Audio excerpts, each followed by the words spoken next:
KWTN 100.9 FM. Welcome everybody to Winnebago Talks here live in Winnebago, Nebraska. We are broadcasting out of the Big Voice Studios, official radio station of the Winnebago Tribe. I'd like to welcome in my co-host, DJ Bethani. How are you doing today? Hello, everybody. I'm doing great.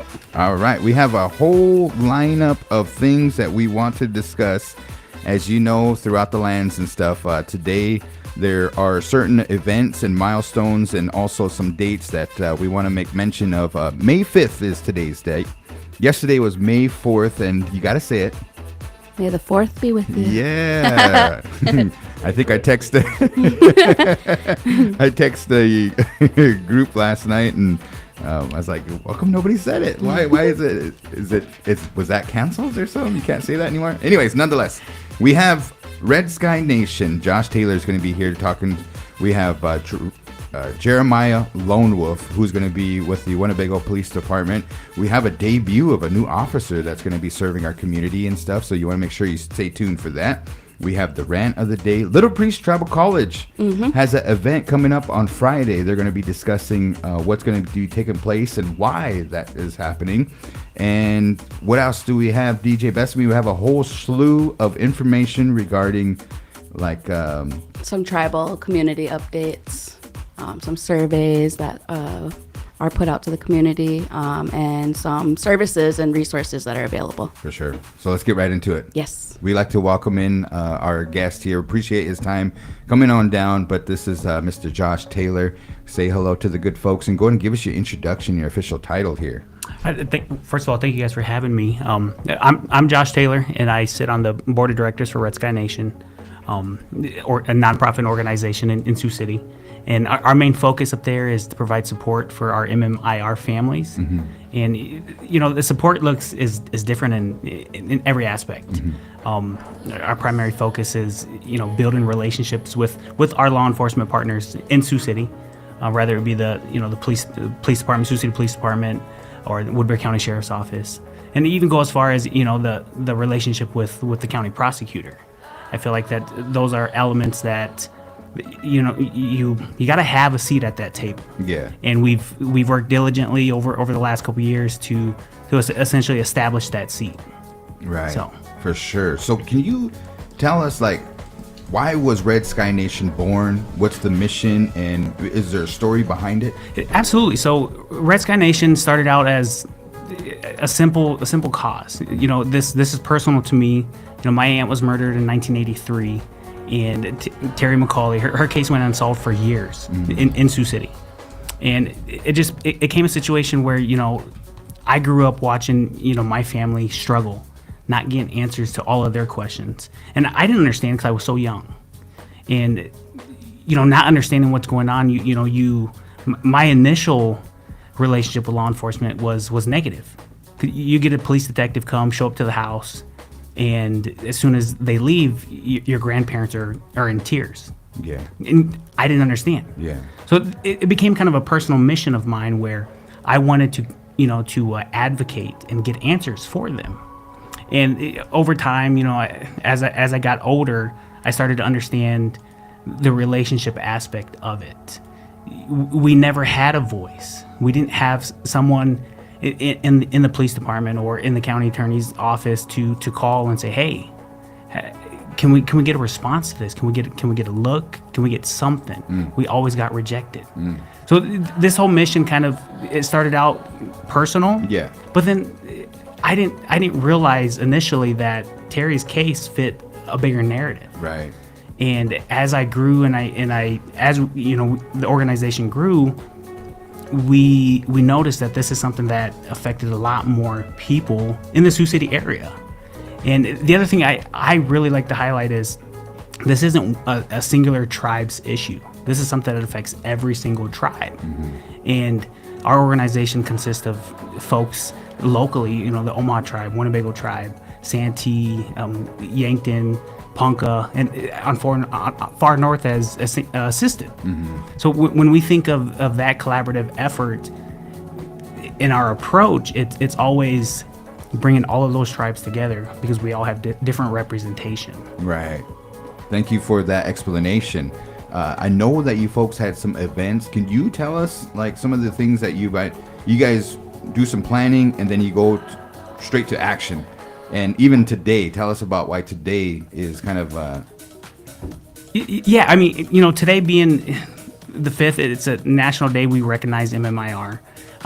Our work doesn't solely rely on one single day.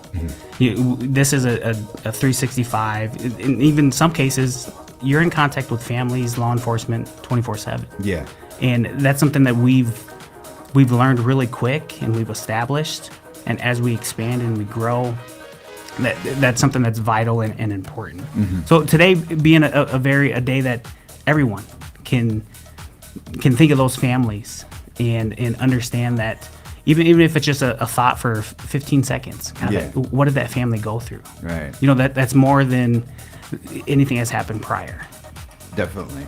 Now, as you go along, we've been collaborating with you with the powwow that takes place. So when is the powwow this year, and then how did that develop?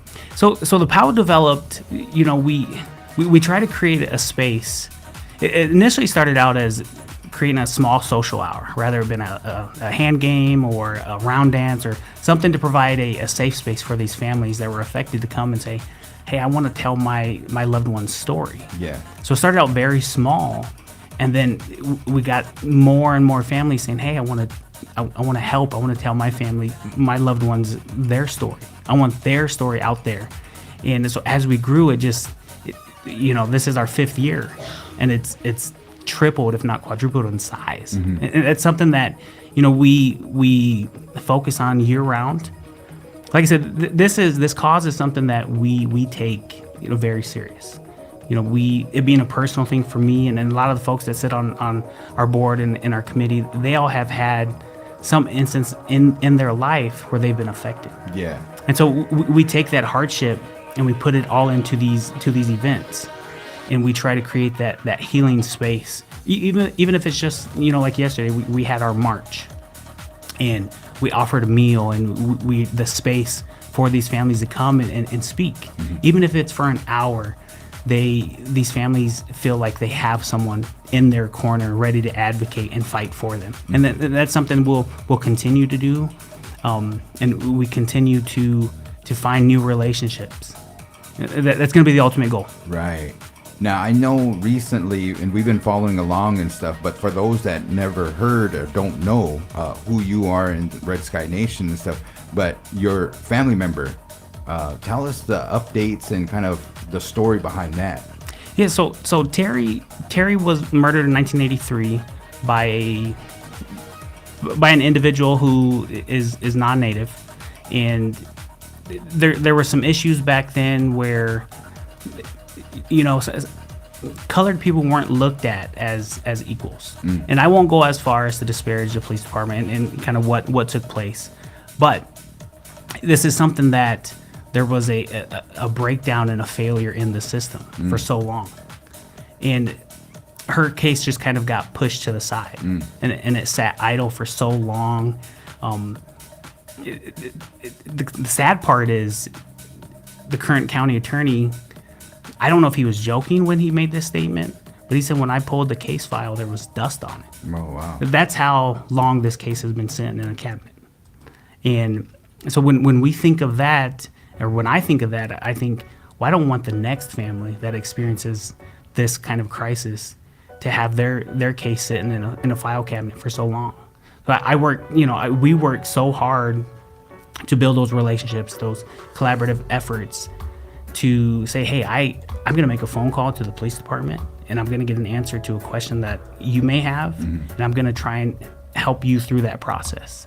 And that's something that my family didn't have for quite some time. Yeah. And when you speak to law enforcement, sometimes you don't understand fully what they're laying out on the table. Sometimes it gets confusing. And so with Terry's case, I think that was a lot of the issues that were there. Is my family didn't understand what was going on, and didn't have that advocate to say, hey, this is the direction it's going, and here's where we're at. So finally there was kind of was there a breakthrough, or kind of, I know you folks did some advocating work, and then also was trying to, if you have any information or anything like that. Then there was some press releases that came out and news conferences. Tell us about that. Yeah. So for so long, like I said, it all started with conversations. It all started with the phone call to the county prosecutors. Those quickly got shut down and rejected. Oh.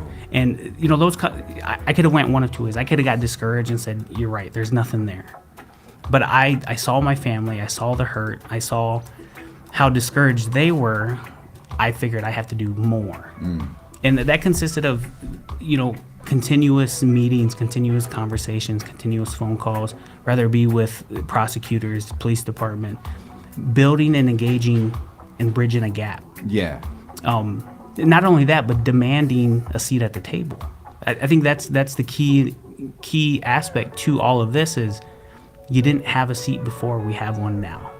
We're going to build on that relationship. So understanding that and knowing that, I continued to advocate. And then by the grace of God, when you get into election time, Woodbury County had an election. New prosecutor came in, and one of his first conversations I had with him was, where are you at on cold cases? Not specifically talking about Terry's case, but hey, what are your feelings about these types of cases? And he was upfront. He said, these are a lot of work. There are a lot of man hours. There are a lot of time. I initially felt discouraged. Towards the end of the conversation, he said, I'm going to make it a point to start looking into these cases, and I'll update you. Whether if it's your aunt's case or if because we have other cold cases that are involved in MMIR in Sioux City, and that's the aspect. And the crazy part is, not a lot of folks know that. And so when I understood that, I held him to it. Hey, Mr. Loomis, you said you were going to do X, Y, and Z. I'm working on it. Here's my update. Call me next month. I'll give you another update. He held true to that for so long. Yeah. And I think with Terry's case, it simply took someone having the willingness and the courage to say, you know what, I'm going to grab this file and I'm going to work on it an hour, 2 hours a day on his free time or whatever the case. And I think ultimately he looked at the case, he reviewed it thoroughly, worked in collaboration with the police department, and then he looked and he said, I think there's more than enough here to articulate that there's a really, really strong case. And last year, January of 2025, he convened a grand jury in Woodbury County. And that grand jury then came back with an indictment for murder. The individual was arrested in February and extradited back to Iowa, where he awaits trial. Man, So how did that feel? That to me, I was so happy, and it's kind of a weird feeling to have. Right. But because you look at the aspect of this person is his whole life is being upended, but my family experienced and endured pain and suffering for 42 years before they finally got an answer. So I was happy for my family. A little upset because, my grandparents, they lost their daughter. They didn't have that opportunity to see the justice in action. Man, thank you for sharing your story. Yeah, absolutely. It's very, very heavy, but it just goes to show persistence in this, awareness, having a seat at the table. And before we went on air, we talk about connections, and the big voice is here for a reason. It's community. This is Winnebago Talks and stuff. You got to meet Chief Lone Wolf, who just recently came on. And so I'll turn my attention here to Chief Lone Wolf. And, one of the things I text you and I said, hey, May 5th, Gayla Whitewater, our communications office manager, she mentioned, she's like, what are we going to do do we have anybody coming on and stuff? So thank you for your time. Thank you for coming on up. I know you're busy and everything and stuff, but just kind of like what in your experience, MMIR, what do you know about it, and what can we do about it? So I've been actually fortunate to be to have a seat at the table in discussions with the United States Attorney's Office, with the Department of Justice, with the FBI, with other tribal and federal leadership from across the country. So I remember attending a summit for Indian Country law enforcement at the National Advocacy Center in South Carolina, Columbia.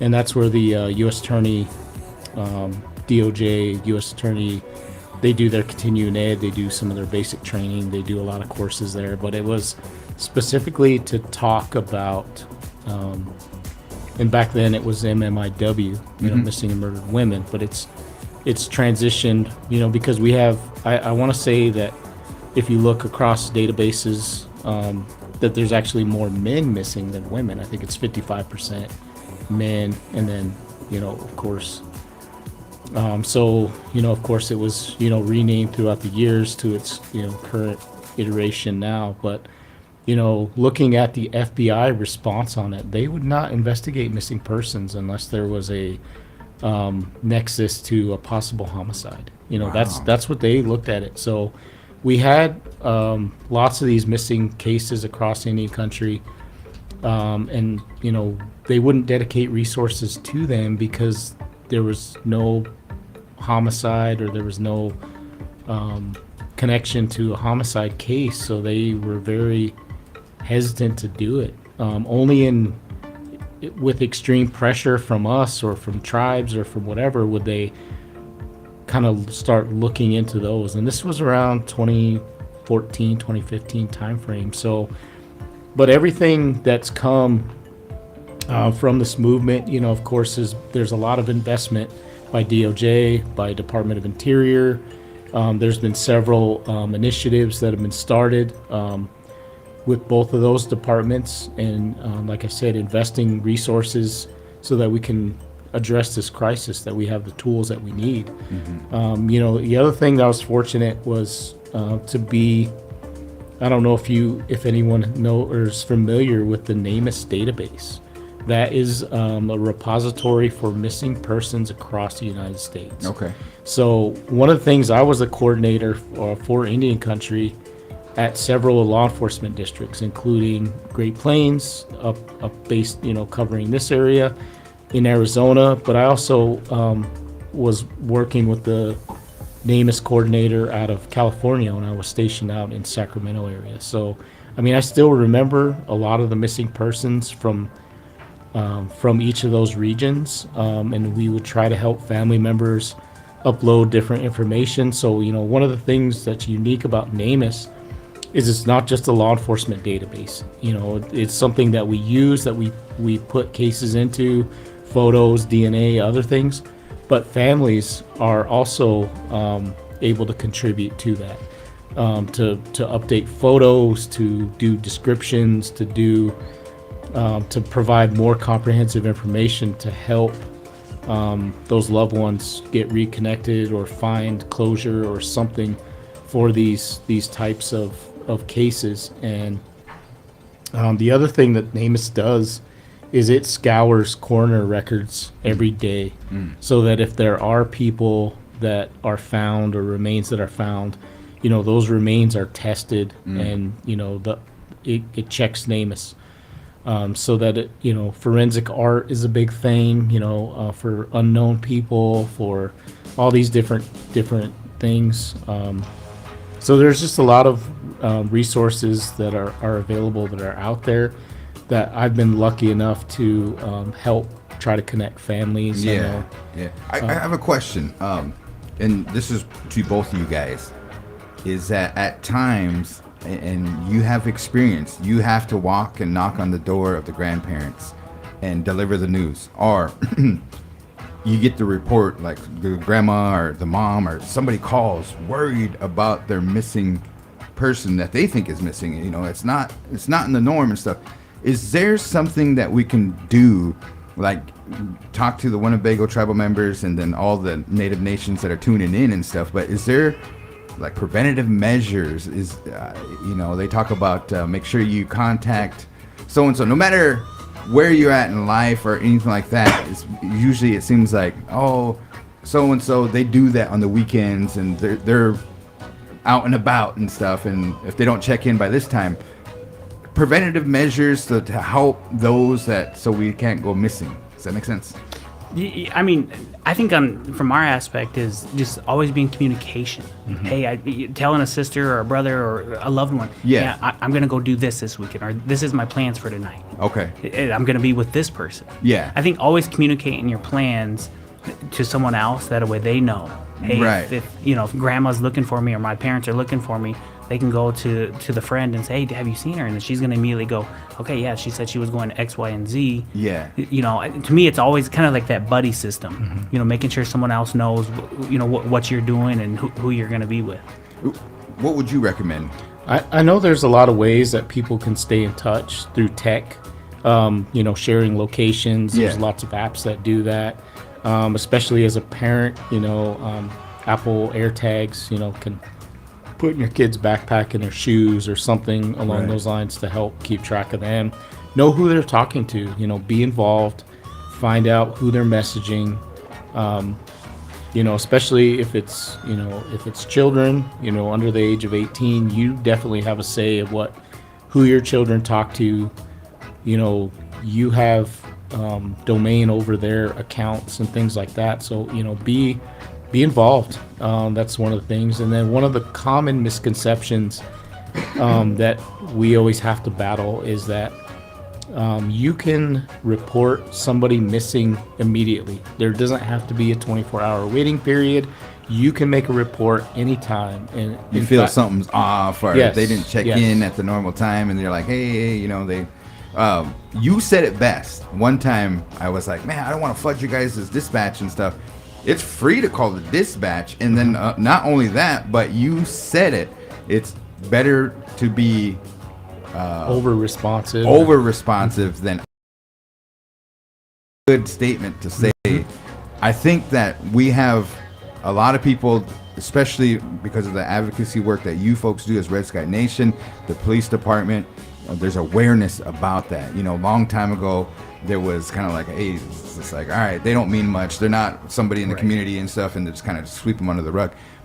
During AHEC, they showed a documentary, especially in Montana, and it was on HBO. And there was a lot of people, and if they just had one more clue, they could find that person. But they're missing, and it's a vast area. It's and we have kind of vast areas around here, but. Yeah, we want to advocate for our lady relatives, for all relatives, especially those that, and at times are teenagers. They're going through a lot, and they have a tendency to kind of, try to run away from the family and stuff. And I know it takes a lot of pride and stuff, but let's be careful. Let's be aware, and we will help you as communications and stuff. We have the big screen, we have our social media channels, and then when that person is located, we don't ask any questions like, hey, what the heck happened? And, what all this and that. We just take that post down and we said, this person has been located and thank you for sharing the information. But we notice, because of your guys' work, is when we do put out a juvenile that is missing, there's a lot of shares. And we want to say thank you to everybody that does that, because God forbid something does happen and they go missing forever. But that's why we do it and stuff. So I appreciate you guys' time. Where can we get more information about Red Sky and the upcoming powwow? So, we have a Facebook page. We also have a website, just redskynation.org. Facebook page is Red Sky Nation. On there, there's all kinds of links and ways to help. Like I said, this is something that isn't just a one-day thing. Yeah. We try and be available for any families in crisis throughout the year. And this is something that we continue we'll look to build and build relationships like we have today. I want you to come back. We're going to extend an open seat for you and tell us when that powwow is coming up. And let's have a conversation. Absolutely. Let's dedicate 15 minutes and stuff for that powwow. For sure. And some of the things because that's pretty exciting. And I know it's a community event. And then also it's part of that healing journey for some of those that are in that realm and stuff. But Josh, man, appreciate you coming down. Thank you for your time. And Coach Q is over here watching your back and stuff like that. He's got to make sure we're going to do a proper introduction with Coach Q and stuff. But he wants to know about that one call that you made at the basketball. No, I'm just kidding. Josh also serves as a referee. Yeah. So just being involved. That's that big thing in life, is being involved in your community. and finding ways to support. Yeah. Thank you for your time, man. I appreciate you guys. Really appreciate it. Yep. It's good that they made that connection and stuff. But Chief Lone Wolf, we have some exciting news. You are expanding your service reach, and then also some of the personnel that comes on, and we have a new introduction. I'll turn it over to you. You go for it. The debut. All right. Well, a couple things, I just want to add to, that I've had the recent,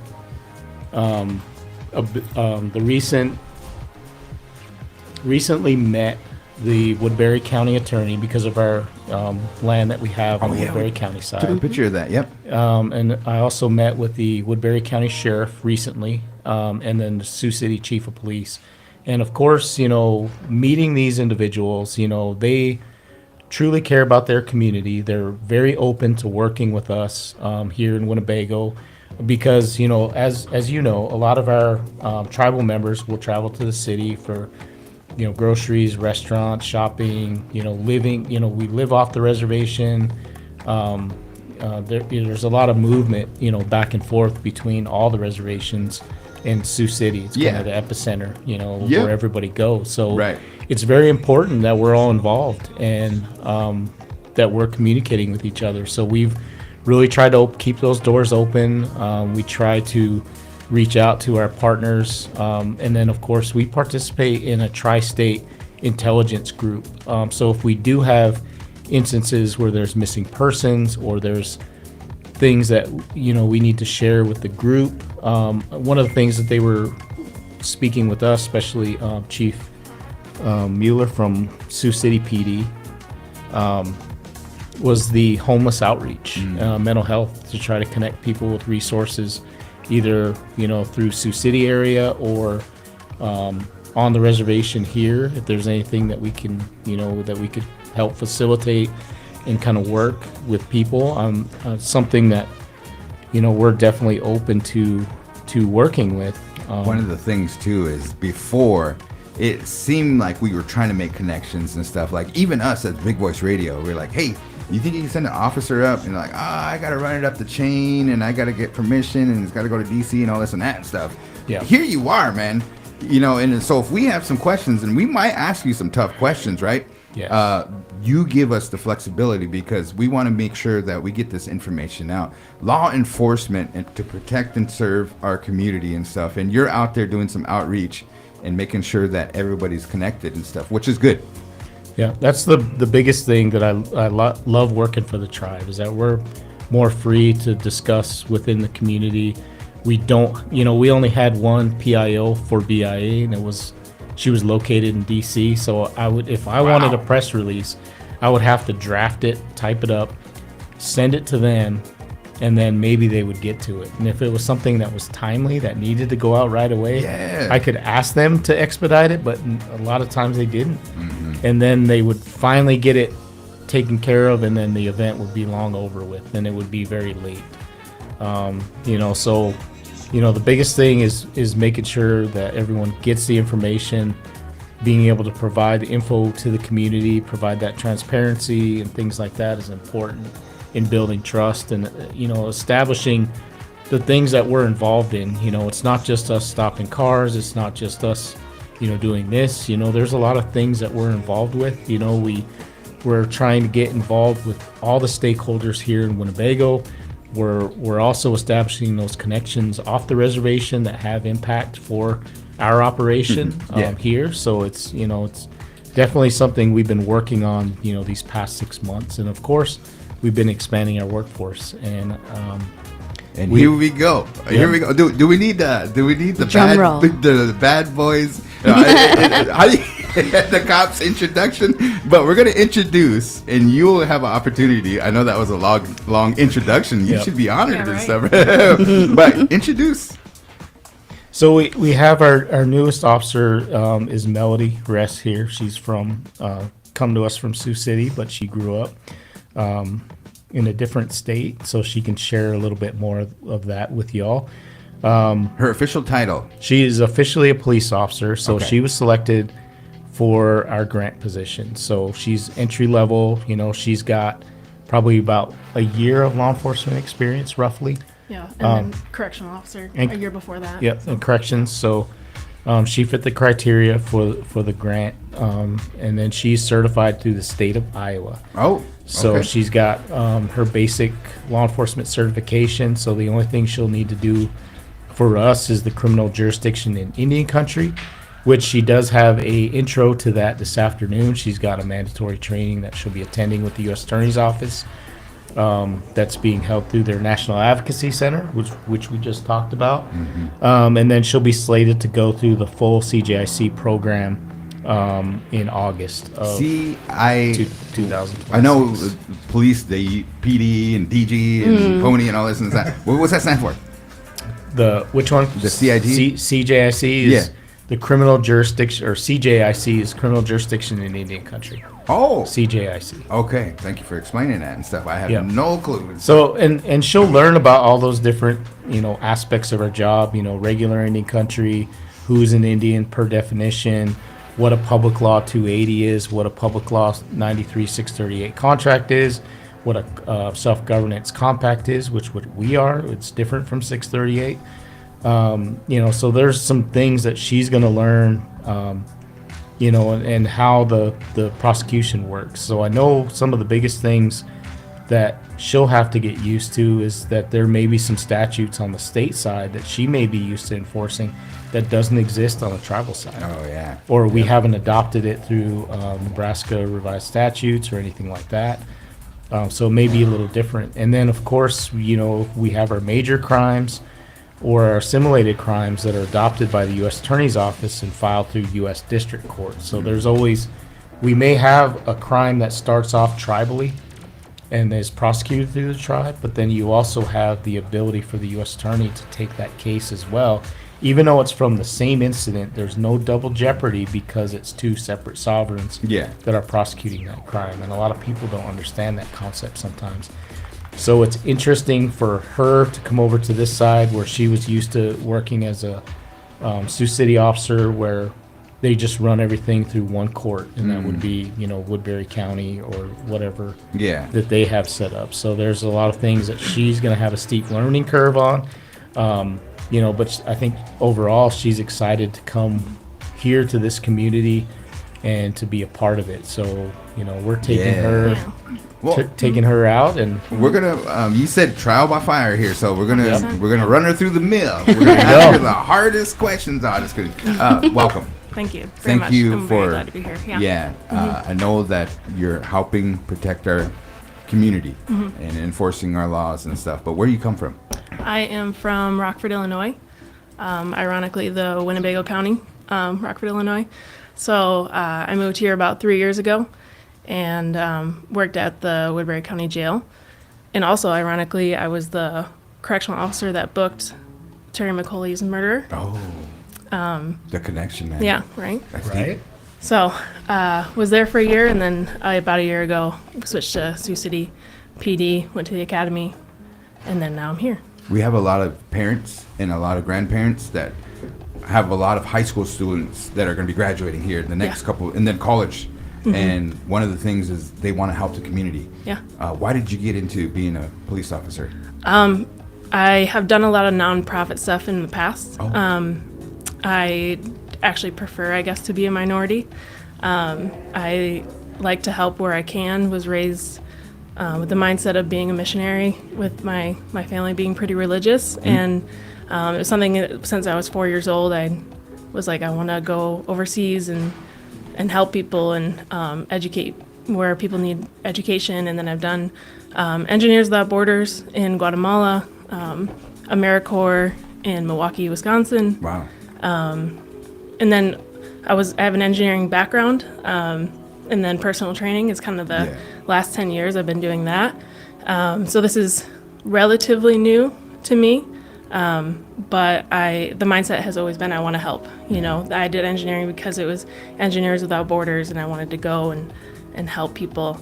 And then being a personal trainer, again, wanting to help people grow, have a better lifestyle, achieve their goals, those types of things. And then, as being a police officer, it's kind of the same thing. And I do love meeting new people and learning new people.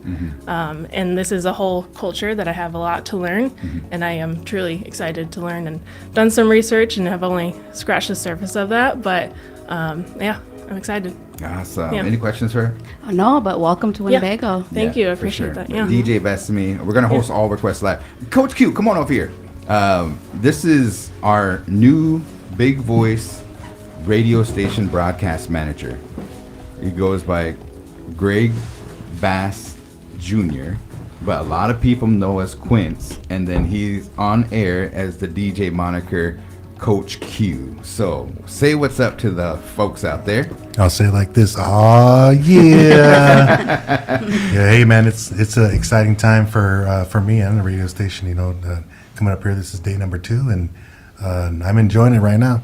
Now, the reason I brought him up here is he was law enforcement back in the days, right? Wow, back in the day, yeah, 1997. 1997 for Winnebago, and I remember that. He came back and they used to, I don't know what the uniforms are called, but they're blue, but you used to have a hat. Yeah. And you would show up, you know. French blues. Is that what they're called? The French blues. And I thought that was cool.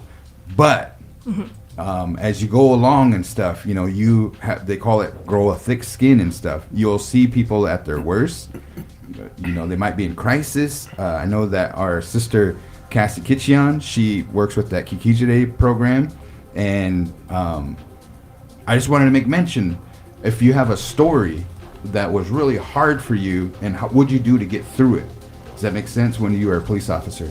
Well, for me, I always thought about it like this. You know, being born and raised in this community was different than the guys that I worked with, because a lot of those people were from Montana, Wisconsin, North Dakota, and they were BIA officers stationed here, you know. Yeah. And so my interaction with the community was different because everybody knew me. You know, Right. everybody knew me, related to a lot of people here. You know, so when I go out and have interactions with the community, it was like, hey, bro, kind of that kind of thing, you know. Yeah. But I noticed that my fellow police officers didn't get that kind of response back. So what I told them at the time is like, you know, one thing that you guys probably have to do is like, when you're done with work, like stay in the community a little bit, you know, don't just go home and then that's it. If they have doings, go to those doings. Yeah. Show up in your street clothes, you know, Yeah. show them that you're part of the community, that you want to be part of this community. None of them ever did that, you know, but here I was still continue on doing that because I'm from this community. Yeah. You know, that's what the difference was. So for my advice to you is just I heard you say there's a lot more to learn, that you just hit the surface of it. Continue on, go to these doings. If there's a birthday party you get invited to, go. If there's a graduation ceremony, go. If there's a memorial dinner from somebody that you meet and they invite you, go. Because that's how you get to learn about the community here in Winnebago and become a part of it. Yeah, I like that. Thank you for those words, Coach Yes, Q. sir. Welcome to the job. Thank you. Welcome to the job. Yes, sir. We're expanding. You know, is there anything else that you want to make mention here, Chief Lone Wolf? Stay out of trouble. Yeah. Buckle Just up. kidding. Just kidding. Buckle No, up. we're here. Please call us. You know, if anybody has questions or, you know, especially about missing persons, you know, feel free to call us. You never know when the tip you have, information you have, is going to help break a case. Something that may seem insignificant, you know, can help us, you know, solve a case. You know, and use those resources that are out there. You know, Red Sky. You know, if you're uncomfortable talking to us, talk to them. You know, that's the thing that they can do, is help bridge the gap between us and the community, especially if there's hesitancy for law enforcement to speak with us. Because some of our relatives may be involved in some difficult things, you know, personal things. I know I saw their mission statement, you know, that talked about, you know, dealing with either mental health or drugs and alcohol or something. And sometimes people are hesitant to speak with us because they think we're going to look down on them. But, you know, that's probably about a majority of our calls are people that are going through alcohol, drug dependence, and, you know, we try to help them as best we can. With Cassie's program, you know, that's something that I'm glad that we have as a resource here in the community. In fact, we got a meeting on Friday to further cement our relationship with them, and to get our dispatchers some training. Unfortunately, I missed their summit because there's just so much stuff going on. But it'll be good to reconnect with her program, introduce Melody to them as a resource, and see kind of those things that we can accomplish. Law enforcement can't do it by themselves. That's why we need our stakeholders here in the community, whether it be mental health, whether it be human service programs. I've been reaching out, especially if there's something that just doesn't fit sending a person to jail. Is we try to get them help as best we can and connect them with something. And luckily for us here in Winnebago community, we have access to so many resources that other tribes do not. So I feel very fortunate to be part of this community and to help try to get our relatives help. And but sometimes jail's the thing that we have to do, and even that's a challenge. So that's something that we're continuing to work with our partners to try to make sure that we have the space available, but also look at community problem solving collectively, and that's kind of what we do. So. All right. Well, Officer Rest. Yes, correct. Yeah. Is there any shout outs, anything like that? If you don't have any shout outs and stuff, give us a song. We're going to boot up what we call All Requests Live. And it's on Thursday. Tell them about it.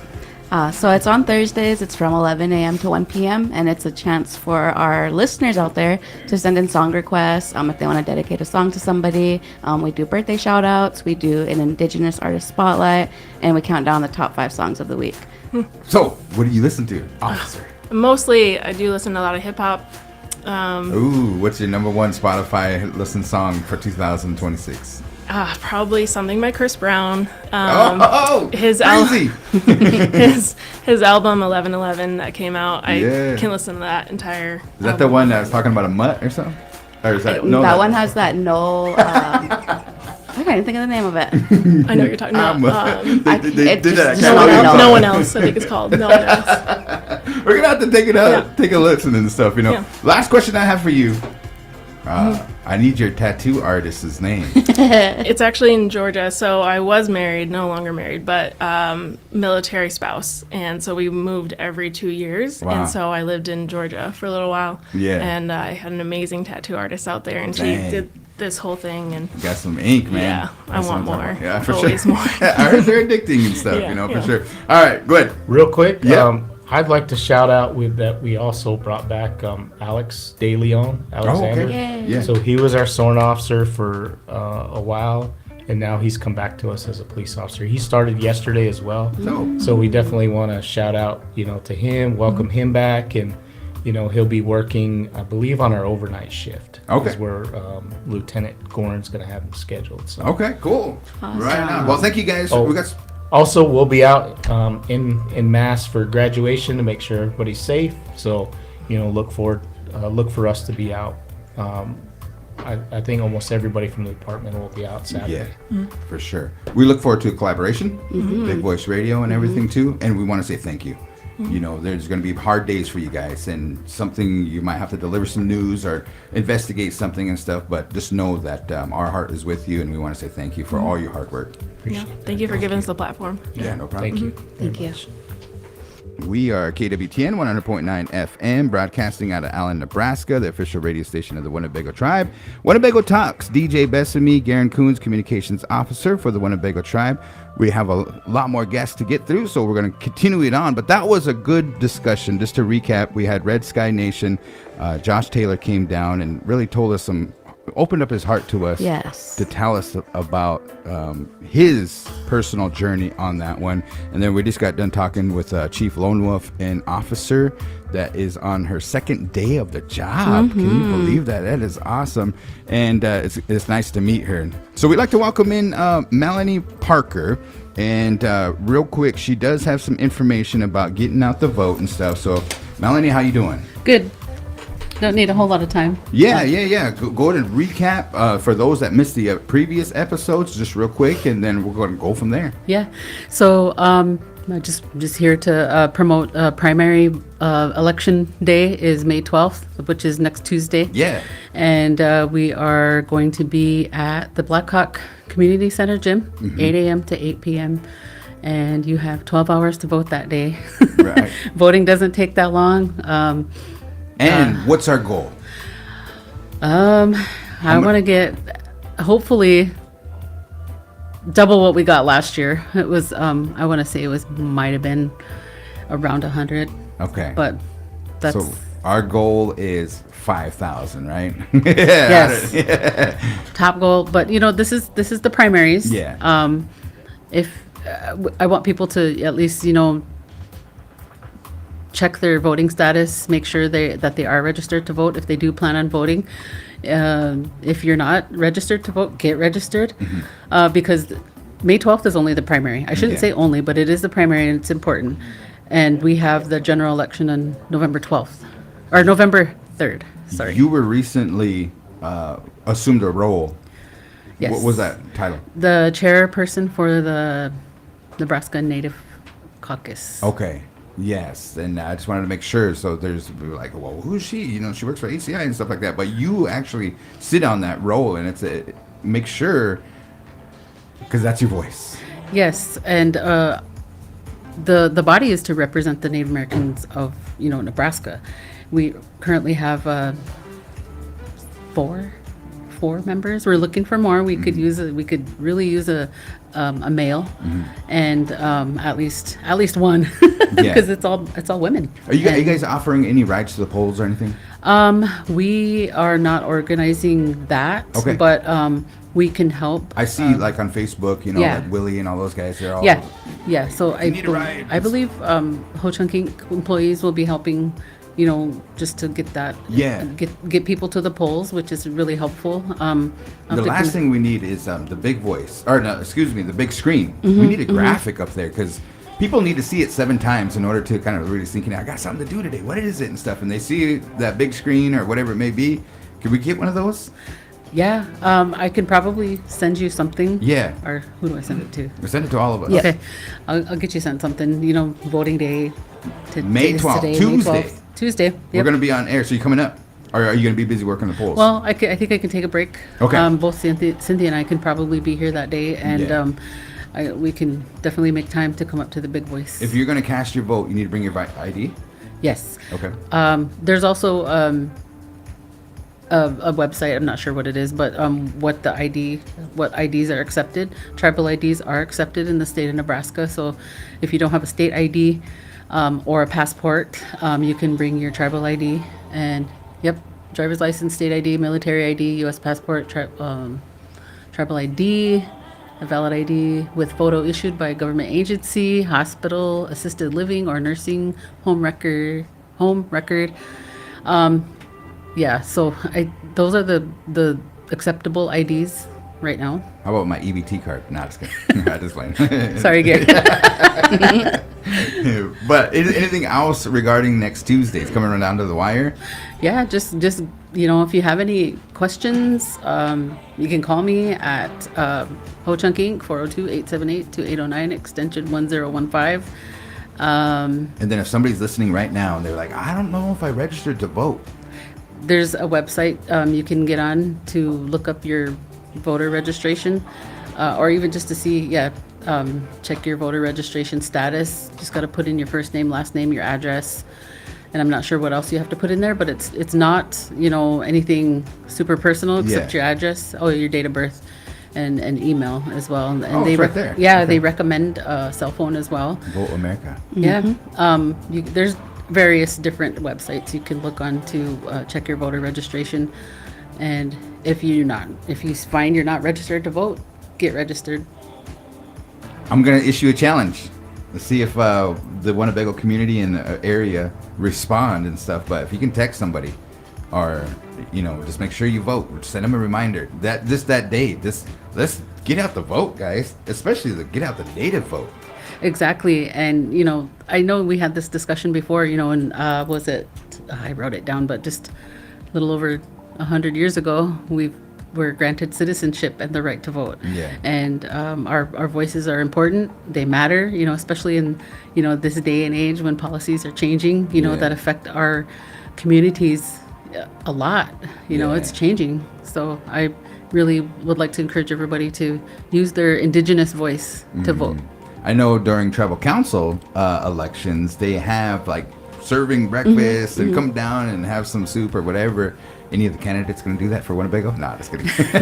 We should encourage that. Yeah, governor be down there slanging some Indian dogs or something. That would be cool. But nonetheless, Hungry. yeah. Yeah, but Thank you, Melanie. Yeah, Anything no, else? thank you. No, I think that's it. Maybe look out for, some future efforts to encourage voting for November after May. I mean, after next Tuesday. So there will be more to come. Yeah. I'll be coming periodically until then. We'll help you with the rally for Yes. November 3rd. November 3rd Yeah. for the elections and stuff. We'll be doing a rally. Details TBA. Yes. Yes. All right, Melanie Parker, Ho Chunk Inc., and the chair of what was the title again? Nebraska Native Caucus. Yes. Thank you. Thank you, Melanie. Thank you. All righty. Short and sweet. I love it. Okay, now we have a whole slew of surveys that we Yes. want to go through. Plethora. Heap. Heaping amount. Yes. What do we got? So we do have a few surveys we want to make mention of. And so I want to touch base on a tribal energy planning survey that was announced. And so if you are on Facebook, you'll be able to see that flyer in its entirety. But your voice matters in shaping our future. The Winnebago tribe is developing a tribal energy plan, and we want to hear directly from you. This survey is your chance to share how energy impacts your daily life and what you want to see moving forward, from affordability and reliability to sustainability and cultural values. Your voice, your energy, your future. So you can scan that QR code that's on the flyer, but there is a link attached in there, and we'll share that link in the comments here. So if you're watching on the live stream, but if you're listening through the audio, you can always reach out to us on the Big Voice, and we'll help you out with getting that link sent over. 51 surveys Yes. completed out of that many people and stuff. So I would like to encourage people to give their input. You know what I mean? That's 51 voices, but we could do better. We could do definitely a lot better and stuff. So make sure that we're trying to come up with a plan. Yes. As you know, energy and stuff. Just imagine this. Tomorrow we wake up and be like, hey, there's no gas, there's no electricity, there's no water, all this and that. What are we gonna do? What are we gonna do? So that's part of the plan. Is like, hey, we need to think of those efforts and stuff. Nonetheless, there's another one. The other one, I don't have the flyer for yet. Okay, So we'll announce it, and it's gonna be in the upcoming win issue. Yep. The other thing they want to make an announcement is the first draft of the eligible voters list will be coming out in the Winnebago in the News on Saturday. This is the first draft, so we would encourage everybody to look for their name. If your name's not on there, get a hold of the Winnebago Tribal Administration, and the second draft will be going through, and then the final draft. So it's going to be published 3 times. And I appreciate Tiffany and Tyresha for helping us on out, but it's that time of season for Winnebago Tribal Council elections, and you want to make sure that you are on the eligible voters list, especially if you just moved back in the area and you resided in Winnebago for 6 months or longer. We want to make sure. So if there is corrections, that's why we put out the first draft.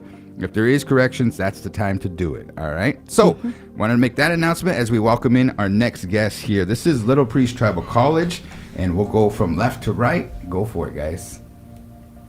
I'm Sean Walker. I'm the Learning Lab Coordinator at Little Priest, and I'm also a member of the Ho Chunk Task Force. All right. Thank you, Sean.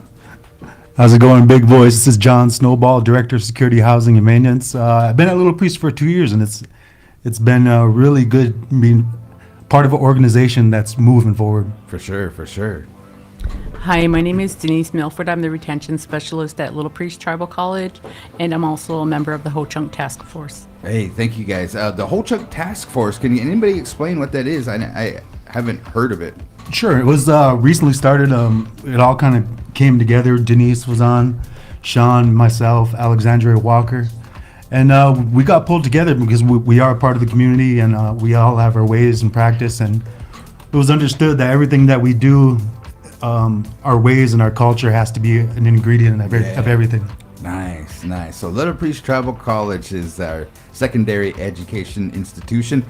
Just to kind of give you a background story, I used to live at the bottom of the hill of Little Priest and seen a lot of the professors and students going up that road. It's a kind of a smaller road, but I noticed that it's growing. There's a new building, there's new expansions. There was a ribbon cutting for the carpentry building. And one of those things is you guys are not forgetting about the culture, which is the core. And you guys have an event coming up. Tell us about it. Sure. Last year, I was part of the graduation, and I also was part of the past graduations before I was with Little Priest. And I felt it was a little lacking. I was like, wait, how, us as Winnebago people, and this is our college, how would we really do it? Yeah. And, you know, the one way we all celebrate is we share a meal, feed people, come together, sing and dance. And that we could have all those graduates and their accomplishments and their families come out and really make it special. Yeah. Because I really had a thought about our Winnebago community here and how we have a certain capital of culture and heritage, stuff that was passed down to us, stuff that we feed. And looking at these celebrations that we have, yes, they do have a dollar amount that it costs to do that, but it's an investment in our culture. Definitely. So this is going to take place when and where, and do we need money to come in or anything like that? Go ahead and give us the kind of the nitty-gritty details.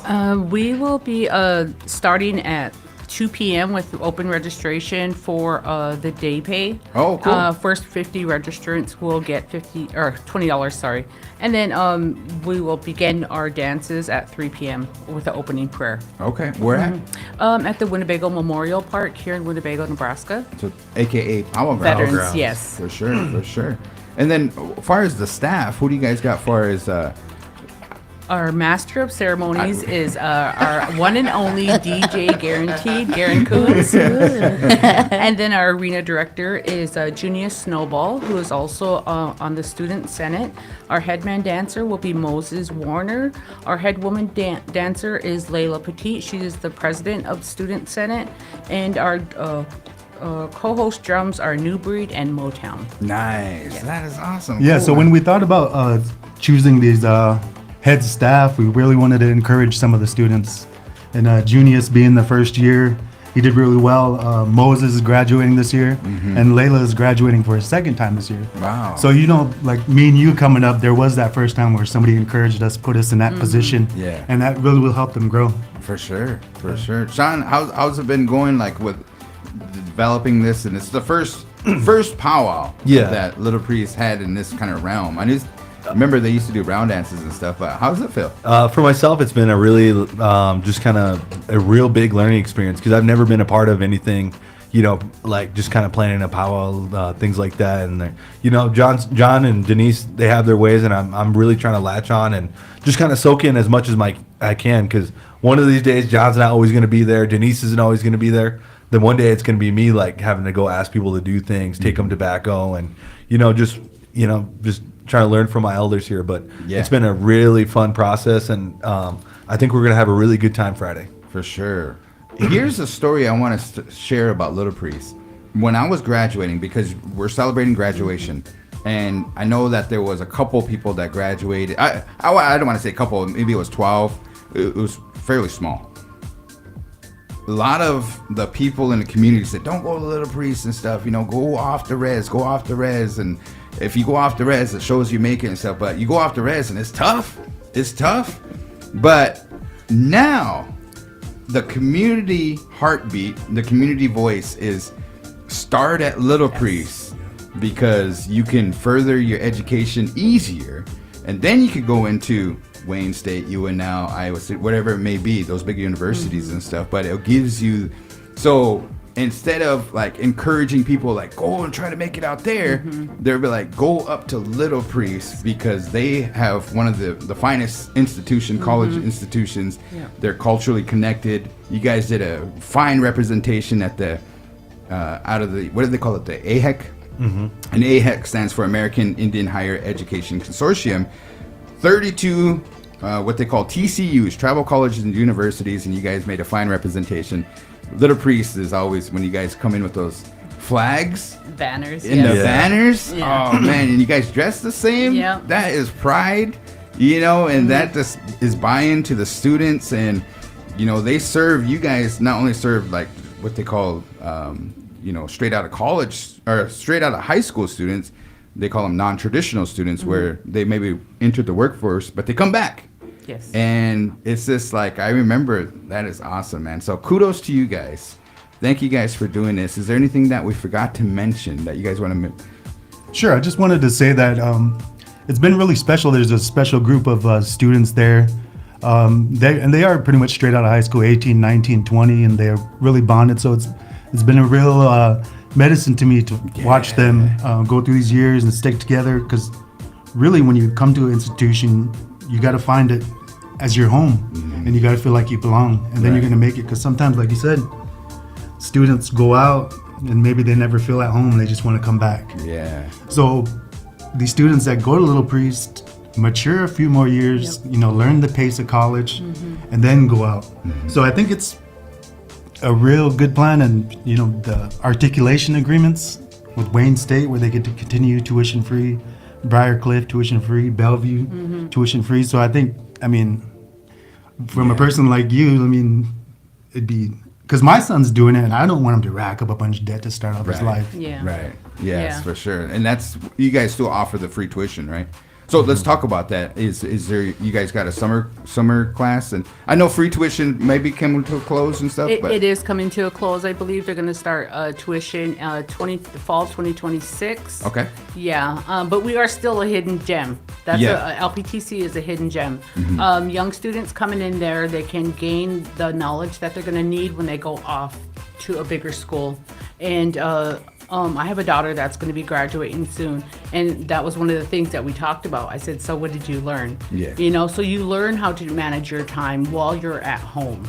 You learn how to enjoy your little freedoms while you're here at Little Priest Tribal College, and then when you go out to the big world, it's like, oh, I got to get my stuff all sorted out, and I know how to do it now because I went to Little Priest. So again, the hidden gem, and for us to be able to be honoring our graduates is a big deal.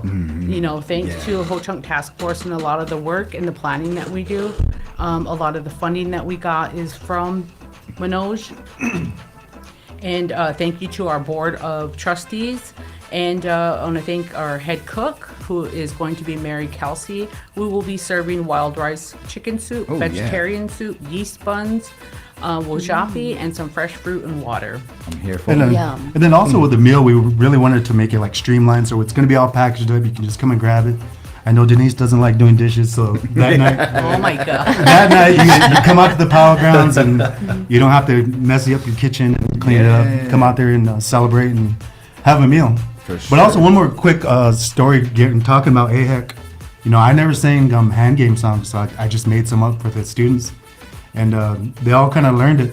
And I made it like a 1, 2, 3, 4 song, and it turned out pretty good. But also after AHEC, the momentum was still going, so we brought out the big drum Brutus up there, and invited some students, and we sat down. I looked around, there was 11 of us. Wow. So I was like, maybe this was something that was never put in front of them.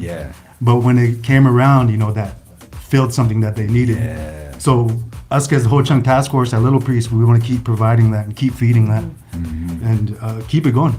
It's intimidating. Sometimes you see that big drum and they're all in unison and everything, and then you're like, oh, can I sit down and stuff? But you gave them that space.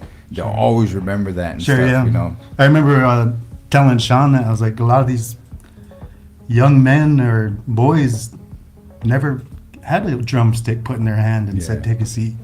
So, but it was really encouraging. Sat down, we just started with the flag song. That's where you start. So we were singing the flag song and start passing out leads, and they all start trying it. I was like, damn, you guys are already farther than I was. Yeah, that's pretty cool, man. That is awesome.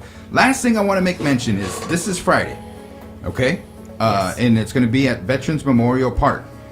Sean, what happens on Saturday? Saturday, we have graduation commencement. I'd like to invite everybody there. It kicks off at 11 o'clock. So just come. Everybody probably knows somebody on that graduation list, whether it's your niece, nephew, grandson, brother, son. just come out and support them. They worked really hard to get to this moment. It's a big achievement in their lives. Winnebago Public School, right in the theater, 11 o'clock. We'll have cake and punch for the graduates. And then just a reminder, if any of the graduates or the professors are tuning in, that we'll be having a rehearsal on Friday at noon. So Yeah, for sure. It's going to be a really good weekend. The weather's supposed to be beautiful. Who's the speaker this year? The commencement Do you know Denise? The It is commencement John Blackhawk. Mr. John yes. Blackhawk. Oh, cool. I always, that's what I really like is Yeah. the speeches. Yes, they're very moving. Yes, for sure. Encouraging, moving. They tell stories. Yeah. And I heard Sharon's. I heard Ann Downs. Very nice. Very nice. So thank you guys for that information. Little Priest Tribal College. We'll see you guys out there at Veterans Memorial Park on Friday. Thanks for having Yes. us. Thank you. Thank you. So it's powwow time. Powwow season. For sure, for sure. Hey, folks, we do have an issue. The Winnebago Tribal Council did issue a statement, and it's posted on their Winnebago Tribe's Facebook page. One of those things is they were trying to outline is because our local Dollar General is closed for the time being, we don't know the status update. I think it's up to Dollar General. We invite them to the show, if they want to come up and kind of talk about it and stuff, but it kind of created some issues of getting groceries, right? So I'd like to introduce Sharon Chamberlain Redhorn, and she is the transportation manager for the Winnebago Tribe. So we did some calling around. We're like, hey, what can we do? Can we do like a Uber Eats, or can we do all this and that and stuff? Just to kind of remedy the situation while we're in this situation that we can't go like, hey, I need to go get something to drink, or I need to get some milk. You have to try to make a little trip out there to Sweetwater or Pony Express. If those don't work, then you have to go up north to Sioux City or Fremont or Omaha or anything like that. But we did manage to come up with a kind of a solution and a amenity, a tool, if you would be. But tell us about that, Sharon. I don't remember who reached out. I think it was you, Garan, and we began the talks of what can we do. And between Ms. Petit and myself, Ms. from Human Services, we came up with a plan on a possible bus route. While we did create the bus route now, so that we're going to be able to take people up to Hy-Vee, to Walmart to get groceries. Yeah. Even if you just need to run up and get some, a few things, a few Right. staples, bread, milk, whatever. We just want to make that ride available, because especially with the high cost of gas right now. Yeah. Even if you have your own vehicle, you can still ride up. Human Services is paying for that bus. And so just have to call down there, talk to Emily, and then let her know that you want to ride up. So we're going to do that on Tuesdays at 9, and it's a 2-hour trip, and also on Friday. We did talk about the possibility of making just the Dollar General store run, because a lot of people just want to use the Dollar General, or maybe Aldi's, what is the other place? Fairway. Yep. Yeah. But this is just for groceries. We're not, just running somebody up there and dropping them off or whatever, but they have to go and they have to pick up groceries or other necessities that they don't have access to right now. That very nice service. And so as of today, it started today, but there was nobody that signed up. Just No. to kind of FYI. We started really late, Garan, in getting the word out. So I think that I did send out an email asking if we could possibly make sure that it's up on the big screen, that it is printed in the Winnebago Indian News. I don't know if you guys have any other suggestions that we could do, because a lot of people don't use social media, and I think that it's important that we really reach out to them, because they're the ones who probably need it the most. Good idea. Good idea. Thank you for coming up so we can have this dialogue and this conversation. So as we formulate, and maybe the big voices out there, they have an idea like, you guys should try this, and why are those days and stuff, but we're just offering for right now and stuff. So it's first of the month. Some of the issuance come out. And I know Friday, you have to get ready for the weekend and everything too, because a lot of times we're at home on the weekends. So Friday is the next time it goes at 9 a.m. Yeah, for sure. Graduations are coming up, all this and that and stuff. So make sure you have plenty of food. But we're offering a ride to the Winnebago Tribe's Transportation Department, as well as the Winnebago Human Services Department. So sign up with the Human Services Department. Yes. Cool. Did we cover it all, or what else? I think we did. Yeah. So I want a question for you. Okay. Transportation. Now, I know you guys help out for those that work at Winnebago and all this and that, but you can buy bus passes. Is that correct? Yes. Okay. How do you go about doing that? Well, first of all, you need a money order. We don't take cash, and you can come and request one from us or the drivers, or you can get it at the finance office. Okay. And that's where they mainly go, is to the finance office. And then just Just hand over your money order, and then they'll give you a ticket. You can get like a daily pass. You can get one for a full week, or one. It's $25 for the week and $50 for 2 weeks. Okay. And last question that we have is, can you make it mandatory that the radio station is tuned into 100.9 FM? You know, they already do. Love it. Because when I take the route, it's on. All right. And we just have one little issue down by the pony when you're going by. It's sort of like it doesn't play very Staticky well. a Yeah. We're making some moves. Yeah. So can you fix that? Yeah, definitely. Hey, I do got a suggestion though, to get the word out for this right here, and for the suggestion for everybody is one thing that we do is, like, if somebody sees something interesting, we click on share, send it to our family group message, and that's a quick way to get the word out, at least to your own family, you know. Yeah. So that would be a good one. So if you're listening to this, click on share and send it to your family group message. Yes, please do that. I mean, we want to try to help as many people as we can. And I know that even on social media, if I'm scrolling or whatever, I see people, they do need to get a ride. Mm-hmm. And so, just give Human Services a call, and they put together a list. And Emily Harris will send that over to us over at Tribal Transit, and then we'll make sure we get a bus down there or a van, whichever we need. Right now, we're limited to like 6 people per ride, because we need to be able to load their groceries. Oh, okay. Okay. So- Yep, that makes sense. Yeah, and if we end up needing a bus, I need a different driver, because I'm probably going to be driving that main route right now, and then you're going to have to haul out your own groceries. But if Gaga says, Sharon, I need you to haul my groceries, then I'm probably going to be doing it. But I mean, we just want to do what we can. Okay. I just had a light bulb idea that I'll talk to you offline about. Okay. So we can get the word out about this a little bit. And what I'll just tell you now, here's another amenity that if you need to get water, HCI, we called Willie from HCI, and we said, hey, and I didn't know about this, but Aaron LaPointe is like, hey, did you know you can fill up your water at this water refill station? And I was like, no, where's it at? And all this and that. So we suggested Reels. So me and Gayla called Willie, and they're like, hey, can you guys, we're swamped over here. We're trying to work on this. They did. So they posted that. I want to do a reel with you. So if Gayla's listening and stuff, and I'd like to invite Gayla to come on down. She has a really cool Did You Know section and stuff. So if she's listening, come on down, Gayla. We'll get you on. But what I'm trying to say is that I know Pony Express, they're doing more restocking because a lot of stuff is kind of coming off the shelves. So they're restocking more. The other one is that Sweetwater offers eggs, fresh produce, and bread and stuff too. And their hours are kind of contingent on their workforce as well. You know what I mean? Like we need more drivers, they need more workers and stuff. And then there's that water refill station, and it says it's 50 cents a gallon.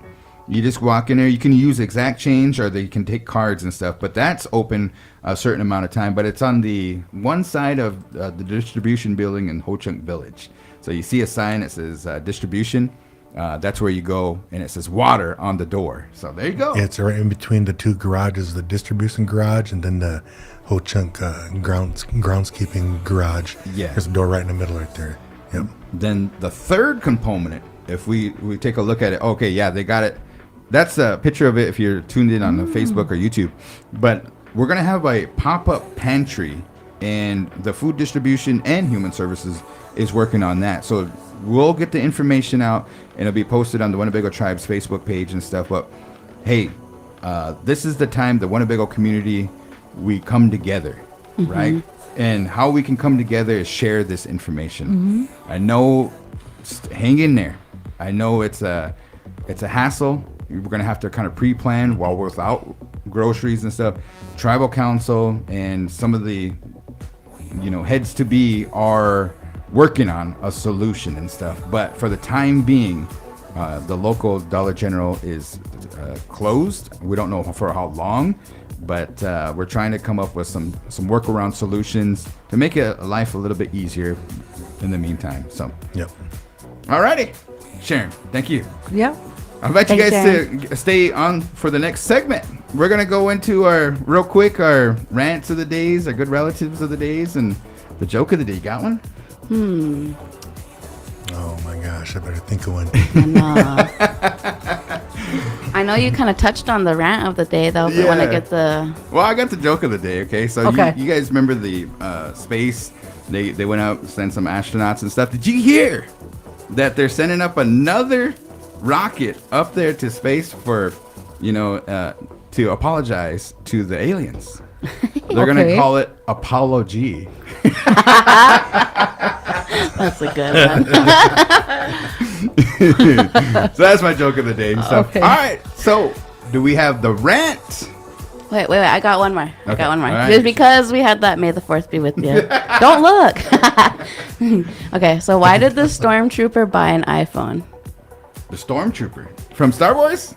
Why did the stormtrooper buy an iPhone? Why? Because he couldn't find the droids. Okay, one more. That was a dad joke. One more. What do you call a Jedi in denial? What do you call it? Obi-Wan cannot be. Obi-Wan cannot be. That's all I got. Thank you. No. Appreciate it. Thank you for your service. I can't get any cornier than that. Yeah, for sure. Hey, Big Voicers, today was a heavy topic day because it's MMIR. And there's events. We posted some of those things that are taking place. They had a march last night. Let's be safe. Again, let's keep track of our relatives, check in on them. Just to make sure. There's a lot of burden that we carry on our shoulders and stuff. And at times we get lost. And we're here to help as much as possible. And one of the things that we want to make mention is that, we want to say thank you to the new officer. It's nice to meet her, Chief Lone Wolf, for all his efforts and stuff, and Josh Taylor for bringing that to light. When it comes to missing, we'll help as much as possible. And you folks out there that are listening, you guys help as much as possible too. And we want to say thank you in advance for doing that. When it comes to murder, I think that we have to make sure that justice is served. We have to make sure that we have a seat at the table so that justice will be served, and that the person that did the wrong is, full extent to the law, that they get what is deserving of them and stuff. So we have a lot of indigenous relatives out there that are still missing, and we want to prevent them from being murdered. And it's just something that we want to make sure that we get out as the Big Voice Radio and stuff. So our prayers are being said for those that are missing today. Think about them, and hopefully, the Creator and all the prayers and all the hard work for these advocates and stuff, that it comes together, that they're found. Yeah. So just wanted to recap that. It's a celebration season here in Winnebago, and I love it. It's my favorite time, not only because of the weather. We call it kind of act up season, right? You can do Yep. you put your music. Act It's up. time to act up. But the reason it's my favorite time is because graduations. Little Priest is going to have that powwow. But we have the Winnebago Public School that's also going to have graduation, and just the pride that it comes out on that. Now, we tell stories on the Big Voice Radio, and that's what we're known for. I want to tell a personal story to you folks and send a dedication out to Niampiga Coons, who is my son, and Kimibilan Coons. We're going to show some pictures of them. Yep, I got you, Garan. Got it. But they're the class of 2026. It's been a great play, just to be. Yeah. Yeah, and I think most of us all got to see your kids kind of from when I was little bitty guys, Yeah. up until now. So can definitely see the pride in your eyes right now, G. And then also, the smiles that they have on those pictures right there. That right there tells you everything. They was raised right, and they're happy, young, respectful people. So you guys did a good job. So 2 p.m. Saturday, Winnebago Public School. On behalf of the Big Voice Radio, the father of the twins and stuff, I'd like to invite everybody, family and friends, to come on out, witness their celebration moment. It's really big for our family, beaming with pride. Yeah, so Yes. congratulations to the class of 2026, whether you're getting your degree, whether you're getting your bachelor's degree, your high school diploma, your 8th grade certificate, and those Head Start graduates, the Educare graduates that are all going to be coming across and stuff. So I'll turn it over to you guys. Hey, I'm not trying to ruin and rain on the parade or take over the spotlight, but I also want to give a shout out to my boy Rock. Yeah. Rock Freebass. He's also graduating this year with your kids, and so they got a chance to be classmates this year, and I really love it. My boy's out for all 3 sports, and he's all set up to go to college down at Fort Lewis. So I know that this summer we're gonna be taking him down for his freshman classes and stuff.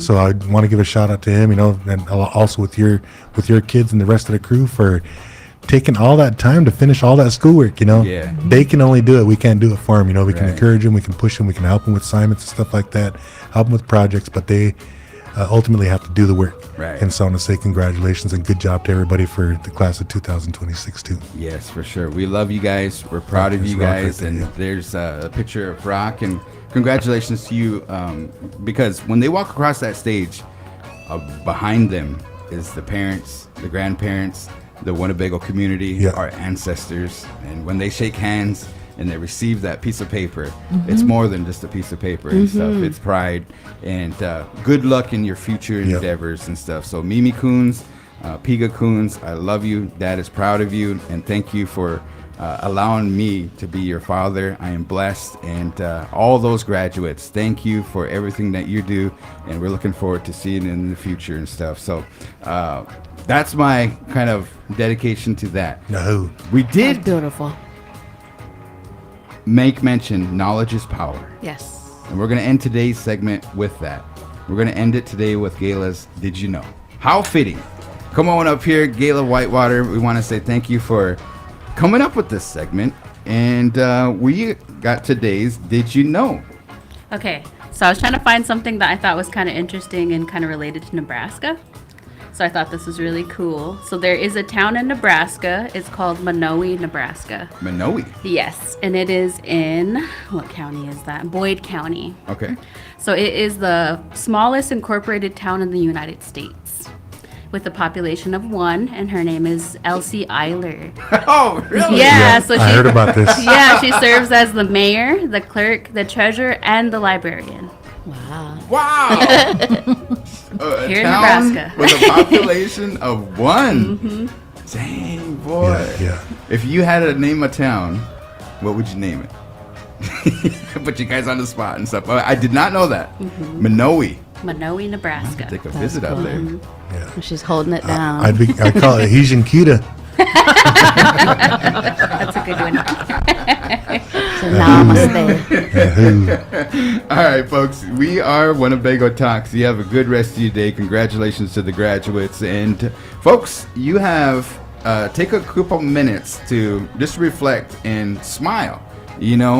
Say hello to the good folks, because that can go a long ways. DJ Bethany, hit me with your tagline. Yeah, real quick, Garan, you kind of hinted about it throughout the show, and I just wanted to reiterate that we are going to be live. All Request Live is coming back. It's been off air since October of 2025.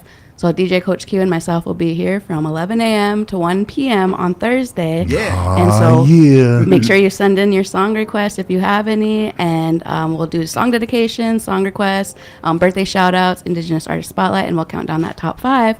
But you can reach out to us through the text line, which is 402-922-3347. But as always, be good to yourself, be good to each other, and have a beautiful rest of your day.